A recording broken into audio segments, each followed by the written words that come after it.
because Ice Cube has come out and given everybody some brutal truth, and there is a portion of this. TMZ Sports caught up with Ice Cube himself at LAX this week, and the Big 3 honcho said that there will be no deal put in front of Angel Reese anytime soon. The spotlight on Angel Reese has never burned hotter or more out of control. In the world of women's basketball, she's become the lightning rod for viral chaos, with every wild turnover and headline-grabbing stat line feeding the fire. Critics call it a meltdown. Fans call it growing pains. But anyone watching can see the truth. Every pass is a gamble, every game a roll of the dice, and the line between star power and spectacle is getting blurrier by the day. As social media churns out new memes and analysts break down her every move, the noise gets louder. Coaches, teammates, and the league itself scramble to spin every rough outing into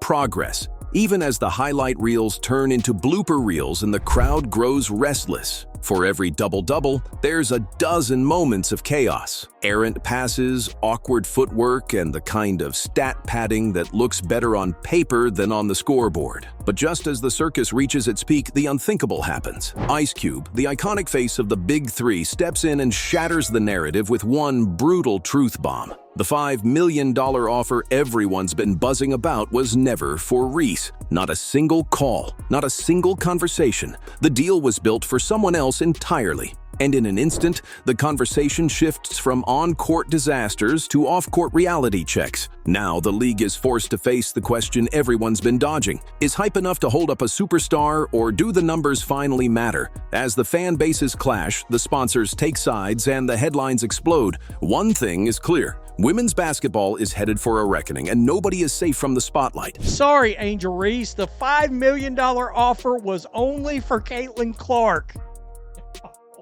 Fuck. It's about to get ugly. With the Big 3's $5 million offer to Caitlin Clark never coming to fruition, could a lucrative Angel Reese proposal be up next for the Hoops League? Tell me you don't know ball. I mean, honestly, don't count on it. Nobody in the basketball world saw this bombshell coming. Not the fans, not the media, not even Angel Reese's most loyal followers. Out of nowhere, Ice Cube, the face of the Big 3 League, jumped into the spotlight and delivered a reality check that nobody wanted to hear. That massive, headline-grabbing $5 million contract offer, it was never for Angel Reese. It was never even discussed with her camp. It was designed from day one with only one name in mind: Caitlin Clark. The news dropped like a thunderclap, instantly blowing up across every social platform. Hashtags trended, memes exploded, and you could practically feel Reese's fans scrambling for an explanation. What made it even harsher was the tone. This wasn't some behind-closed-doors negotiation gone wrong. It was a flat-out public statement. No sugarcoating, no holding back. The moment Ice Cube said it out loud, it turned into an internet inferno. Fan bases clashed, opinion shows booked emergency segments, and suddenly the entire women's basketball world was talking about the offer that never was. All eyes were now on the league, waiting to see who would respond and how. He explained he's got no issues with the Chicago Sky forward. It's just the dollars and cents wouldn't line up. Listen to the following, Angel Reese fans. Ice Cube told us sponsors assured him Clark coming to his organization would rake in cash hand over fist.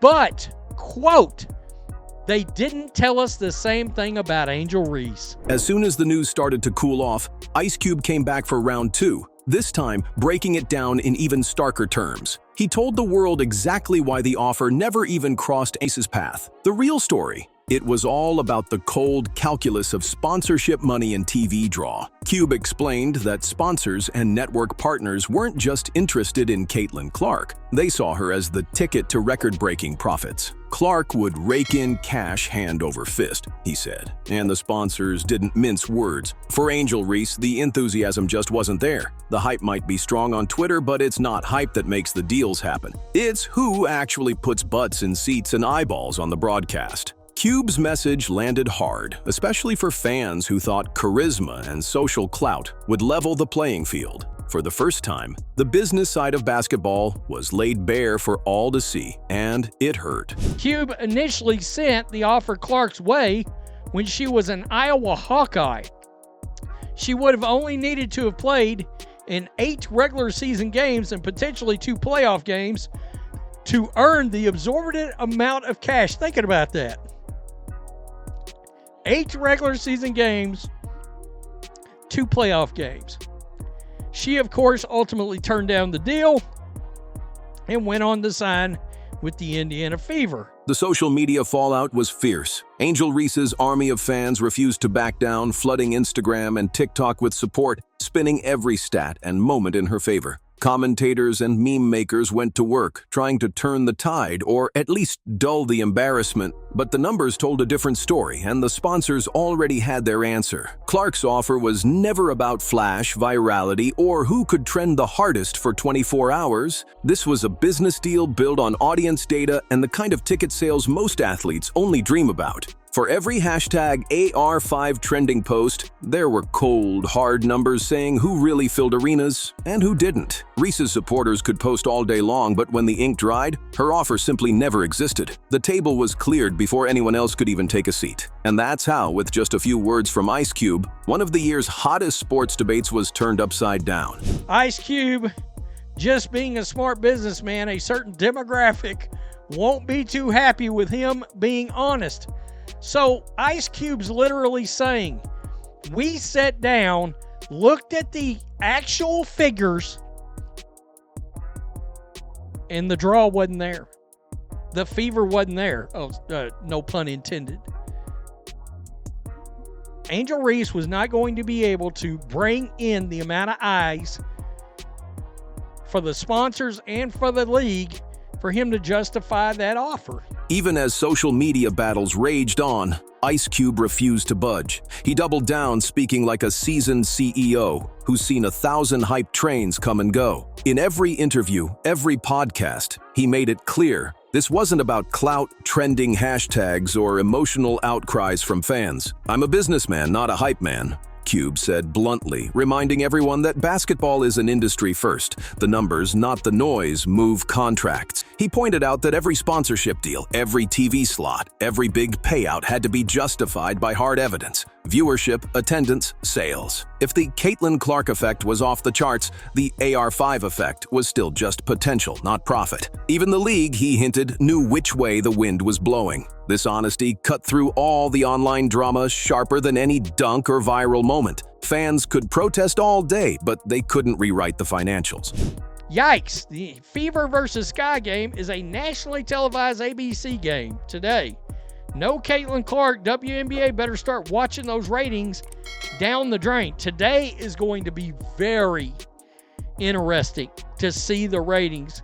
We've got plenty of data for previous games with Caitlin Clark involved. It wasn't just talk. There were receipts to back it all up. As the debate reached fever pitch, analysts started pulling up attendance records and ratings data, going all the way back to Reese's college days at LSU. The numbers didn't lie. No matter how loud the online buzz got, Reese never pulled the national TV audience that Clark did. Not in the SEC, not in the tournament, not in any regular season game. Even now, with Clark sidelined, the sponsor's silence was deafening. Eyes turned to this week's game, billed as a marquee matchup. But everyone was bracing for the truth. Would the crowd thin out? Would TV ratings fall off a cliff? Fans and experts both knew that sometimes the difference between a star and a superstar is only visible when the spotlight's brightest. For some, the numbers were about to get very uncomfortable. Maybe Angel Reese doesn't want anyone to compare her drawing power to Caitlin Clark's. Numbers don't lie. Numbers don't lie. That maybe she would want to hold out a little longer just because that's going to be some real direct evidence on a huge network like ABC that maybe somebody can't draw as well as somebody else. We already know that. Ice Cube just told you that. And then the whispers started flying. Online, in group chats, even among league insiders, people started to wonder if Angel Reese herself realized what was about to happen. Some fans speculated that she might be relieved Clark was out, maybe even hoping to avoid a direct comparison on national TV. With Clark on the bench, the plunger effect was about to be on full display. Would attendance take a nosedive? Would the Reese draw finally get exposed in the harshest way? The stage was set for a reality check, and this time there would be nowhere to hide. Major network cameras were rolling, fans were watching, and everyone knew. The numbers would tell the real story, whether anyone liked it or not. If Reese sat out, the rumors would only grow louder. If she played, every empty seat and every dip in ratings would become instant proof, no matter what. The spotlight was about to reveal everything. The game before that, or whatever it was, back to 33% shooting from the field. It was like one of the worst double-doubles in the history of the planet. And this is from last night's game. Angel Reese was back to doing Angel Reese things. Blowing layups, getting her own rebounds. They've turned her into a point forward. She had 9 turnovers last night.